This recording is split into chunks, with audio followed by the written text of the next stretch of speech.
Chers amis, bonjour et bienvenue dans Épiscorama. Je suis aujourd'hui avec Monseigneur Touvet, évêque de Châlons. Monseigneur, bonjour. Bonjour à Florent et bonjour à tous nos auditeurs. Alors, Monseigneur, on est à la fois heureux et fatigué parce qu'on a vécu un très grand week-end dans le diocèse de Châlons. Donc, on va revenir sur tous ces événements pendant cet Épiscorama spécial Partageons nos talents, Natacha Saint-Pierre, pèlerinage. On va dire ça comme ça. Ça fait 3 événements qui, effectivement, se sont déroulés sur 2 journées importantes. Le choix était de mobiliser tout le monde sur ces 2 journées, sur un week-end, comme on dit, une fin de semaine, pour justement développer largement cet effort missionnaire et la joie du rassemblement de l'Église diocésaine. Alors d'abord, partageons nos talents. Il y a eu un petit, alors pas un couac, mais un impondérable. Il a fallu s'adapter parce qu'à quelques jours de l'événement, les prévisions météo étaient de plus en plus alarmantes, avec même des alertes au vent violent. Le dispositif premier était tout en extérieur sous des tentes dont la moitié étaient des tentes légères. Là, il était évident qu'il fallait prendre une décision. Elle a été prise et on a eu des salariés bénévoles extrêmement courageux qui ont passé une partie de la nuit de jeudi à refaire, on va dire, en quelques heures ce qu'ils avaient mis 6 mois à concevoir. Donc ça a été un véritable exploit. Et au final, déjà on a bien fait de se mettre à l'abri, parce qu'on a vu que la météo du matin était assez terrible. Et au final, les choses se sont bien passées.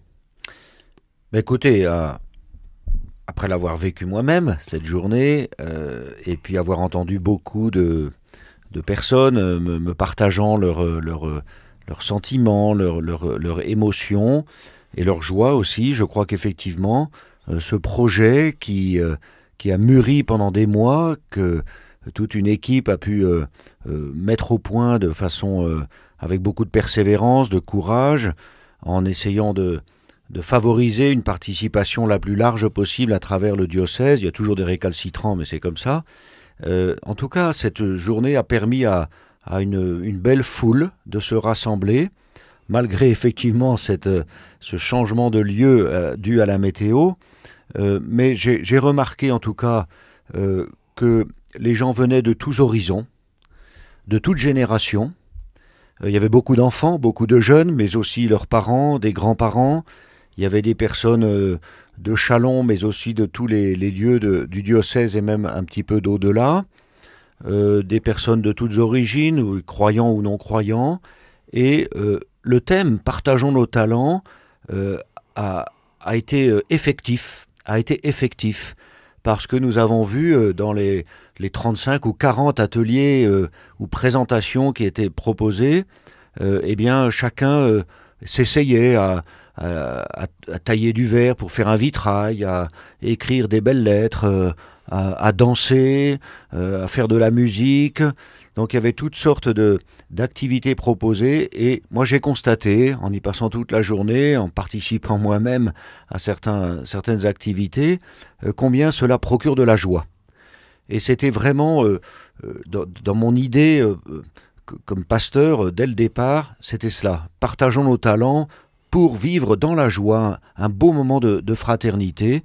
Et c'est l'Église qui propose un temps comme cela. Je crois que c'est vraiment un signe d'encouragement pour moi. Un signe d'encouragement, pour moi et puis pour toute l'Église diocésaine de Châlons. D'abord, nous sommes capables de monter un événement comme cela, grâce à l'engagement de toute l'équipe responsable et chargée de l'organisation et tous les bénévoles qui s'y sont associés. Nous sommes capables de l'organiser et de susciter cet élan. Pour moi, c'était vraiment comme une journée missionnaire, vous voyez, une journée missionnaire où l'Église ouvre ses portes et l'accueille pour une belle fête. C'est vrai qu'on peut le dire, il y a 135 personnes qui ont été investies dans la préparation, à des degrés divers. Ces personnes viennent de tous les horizons, aussi bien sur le plan social que géographique, d'à peu près toutes les paroisses.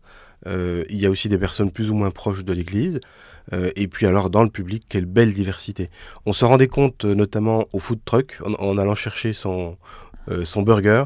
Là, il y avait des discussions très intéressantes, et même certaines personnes qui s'étonnaient que ce soit l'Église qui organise ça.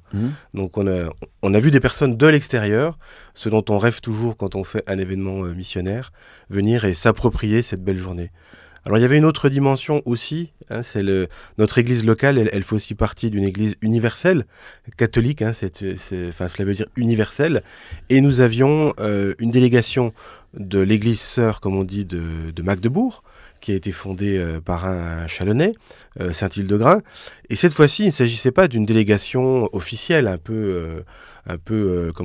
voilà, rigide ou je ne sais quoi, c'était carrément une partie, un fragment de leur service de pastoral des jeunes, avec des jeunes, avec aussi bien sûr des officiels du diocèse. Mais là, on était beaucoup plus dans l'échange fraternel que dans le protocole, et c'était quelque chose de très intéressant. Oui, alors nous sommes très attachés à cet échange avec l'église de Magdebourg, c'est dans l'ancienne Allemagne de l'Est. Chaque année, une petite délégation vient au pèlerinage diocésain, et puis une délégation de Châlons va au pèlerinage diocésain là-bas au début du mois de septembre. Et lors du dernier pèlerinage au mois de septembre, eh bien, ça avait été l'occasion de prendre contact avec les responsables de la pastorale des jeunes là-bas et de les inviter. Leur évêque a bien voulu faciliter ce déplacement. Et de fait, alors il y a eu la rencontre des jeunes Allemands avec quelques jeunes Français du diocèse. Et puis en même temps, ils ont participé. Ils ont apporté aussi leur talent. Leur talent, c'est toute l'église allemande avec à la fois sa force dans l'organisation, dans les moyens matériels, et en même temps eh bien l'occasion d'une rencontre et d'échange. Donc ils avaient apporté ce grand baby-foot géant gonflable dans lequel chacun a pu s'essayer peut-être pour tirer quelques buts, mais c'était une attraction parmi les autres pour jouer et puis dans l'idée d'un sport, eh bien se confronter aux autres dans la joie, dans l'esprit fraternel. En tout cas, voilà un autre lieu de construction de ce projet. Partageons nos talents. C'est aussi dans l'échange avec les autres églises. On l'a vu aussi avec nos frères et sœurs d'Afrique ou du Vietnam. Le père Huyn qui présentait tous ces pliages, origami, de façon assez extraordinaire. Les sœurs africaines à l'atelier de djembé. Enfin, toutes sortes de choses qui nous montrent c'est à la fois la diversité qui existe autour de nous et qu'elle est le lieu d'un enrichissement. En tout cas, dans la communion de l'Église, dans la communion fraternelle, on ne regarde pas les autres avec une suspicion quelconque, mais avec beaucoup de bienveillance, et on ouvre son cœur. C'est ça, partager nos talents. Donc c'est vrai avec les frères et sœurs de Magdebourg, les Allemands, ceux d'Afrique ou d'autres, mais en même temps je crois que c'est vrai entre nous tous, ici dans la Marne, lorsqu'on est paroissien du Perthois ou du Vignoble, ou de la Brie, ou de l'Argonne, ou de Châlons, de la Champagne, eh bien sachons partager nos talents, là aussi, pour la mission, pour la joie, pour construire l'Église, pour aller à la rencontre des autres. Et alors, le samedi soir, on va dire un grand moment de grâce. Là, le concert de Natacha Saint-Pierre, beaucoup de gens la connaissaient comme artiste canadienne, internationale, chantant de la pop. Un peu moins savaient son désir de servir les textes de Sainte-Thérèse de Lisieux. Et pour tous, on peut dire que ça a été une très heureuse découverte. Oui. Alors ça, c'était dans le prolongement de la journée Partageons nos talents, c'était ouvrir la cathédrale. En plus, ça correspondait avec la nuit européenne des cathédrales. Et donc, ouvrir la cathédrale à un public aussi nombreux, presque 1 millier de personnes, venant écouter une chanteuse populaire, mais qui délivre un autre message que celui qu'on entend habituellement dans les concerts des chanteurs populaires ou sur les ondes ou sur les plateaux de télévision.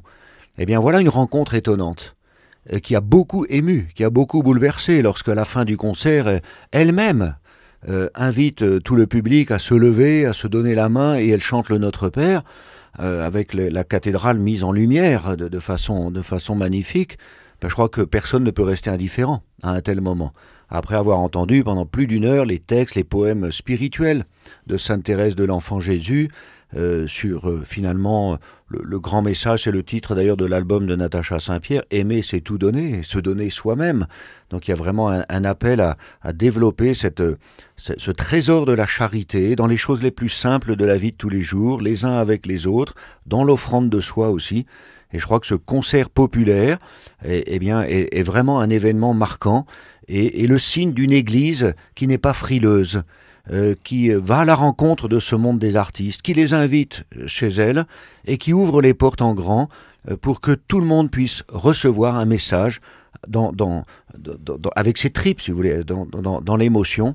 Et là, vraiment, quelque chose a été vécu. Je crois qu'on en a tous fait l'expérience.